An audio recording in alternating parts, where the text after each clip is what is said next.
વાવ તાલુકાનો સુપ્રસિદ્ધ અને મિની દ્વારકાથી ઓળખાતા યાત્રાધામ ડીમાની અંદર આજે જાણવા મળતી માહિતી અનુસાર વાવ તાલુકાના ડીમા ગામની અંદર આજે જોવા આવે તો આજ રોજ સાંજના 8 વાગ્યાના ટાઈમે નવયુવાનો દ્વારા સફાઈ અભિયાન હાથ ધરવામાં આવ્યો હતો અને ડીમા એક ઐતિહાસિક નગરી છે અને બનાસકાંઠાનું મિની અંબાજી તરીકે મોટું તીર્થ છે અને બનાસકાંઠાનું બહુ મોટું તીર્થ ભગવાન શ્રી રામ પ્રાણ પ્રતિષ્ઠા નિમિત્તે શ્રી ધરણીધરજી ભગવાનના દર્શન કરવા માટે ભક્તો દૂર દૂરથી દર્શન કરવા માટે આવતા હોય છે અને મેઇન રસ્તા ઉપર સફાઈ અભિયાન હાથ ધરાયો હતો અને મંદિરની ચારે કોરા રંગબેરંગી લાઇટોથી અને રંગબેરંગી તોરણ ધરણીધરજી ભગવાનનું મંદિર ઝગમગી ઉઠ્યા હતા।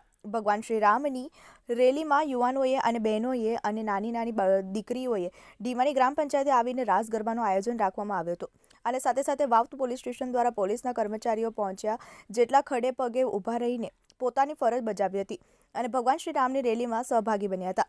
ડીમાની અંદર આજે દિવાળી જેવો જોવા મળી રહ્યો હતો અને યુવાનો દ્વારા ફટાકડા પણ છોડવામાં આવ્યા હતા અને ધરણીધરજી ભગવાનના ઘર મંદિરની અંદર વહેલી સવારેથી ભગવાનના દર્શન કરવા માટેથી ભીડ જોવા મળી રહી હતી અને તારીખ 22/1/2024ના દિવસે ભગવાન શ્રી રામનું પૂજન પણ કરવામાં આવશે અને સાથે સાથે પગયાત્રા રેલી પણ કાઢવામાં આવશે અને રેલીમાં યુવાનો વડીલો બહેનોએ મોટી સંખ્યામાં ઉપસ્થિત રહ્યા હતા। TV18 ન્યૂઝના પત્રકાર દરેક જગ્યાએ અલગ અલગ જે રિપોર્ટિંગ કરી રહ્યા છે। Bureau report TV18 news Banaskantha. જય શ્રી રામ। અયોધ્યામાં રામ મંદિર પુનઃ પ્રતિષ્ઠા કાર્યક્રમ સંપન્ન થઈ રહ્યો છે ત્યારે દરેક ગામ અયોધ્યા સમાન બન્યું છે। અમારા ઢીમા ગામમાં અયોધ્યા જેવો માહોલ બન્યો છે અને સૌને એમ જ લાગે છે ભગવાન શ્રીરામ અહીં પધાર્યા છે। દિવાળીથી પણ અધિક દીપમાળાઓ પ્રગટી રહી છે। ઢીમા ગામના તમામ મંદિરો શણગારવામાં આવેલ છે। ધરણીધર ભગવાન મંદિર, ઢીમણનાથ દાદા મંદિર અને અન્ય પોતપોતાના કુળદેવતાઓના મંદિરના પણ જોરદાર શણગાર કરવામાં આવી રહ્યા છે।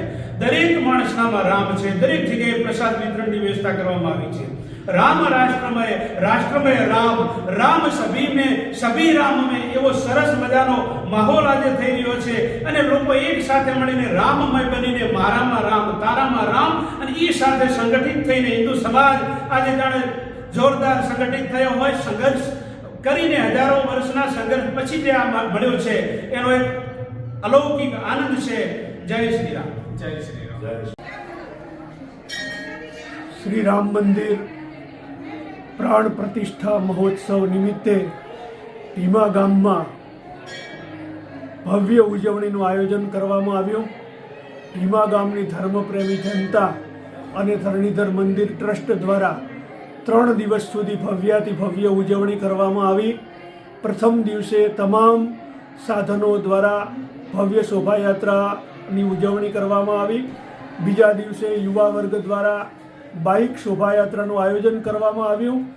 આજ રોજ તારીખ 22 જાન્યુઆરીના દિવસે પૈદલ ભવ્ય શોભાયાત્રાનું આયોજન કરવામાં આવ્યું। ગામમાં દિવાળીના જેવું ઉત્તમ વાતાવરણ સર્જાયું। મોટી સંખ્યામાં ગ્રામજનોએ ખૂબ ઉત્સાહભેર ભાગ લીધો।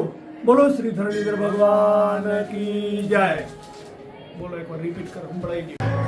શ્રી રામચંદ્ર ભૂમિ નિમિત્તે જે પ્રાણ પ્રતિષ્ઠા થઈ રહી છે એમની અંદર આખા હિન્દુસ્તાન, ઓલ ઇન્ડિયા અને ઓલ વિશ્વમાં રામ જન્મભૂમિનું જે નિર્માણ કરી રહ્યા છે સંતો સાધુ અને જે પણ છે હિન્દુ ધર્મની અંદર રામ ભગવાનની જે મૂર્તિ હતી વર્ષો પહેલી બાબર મસ્જિદ બનાવવામાં આવી હતી। બાબર મસ્જિદ હટાવી અને હિન્દુ ધર્મ સ્થાપિત કરવામાં આવ્યો છે।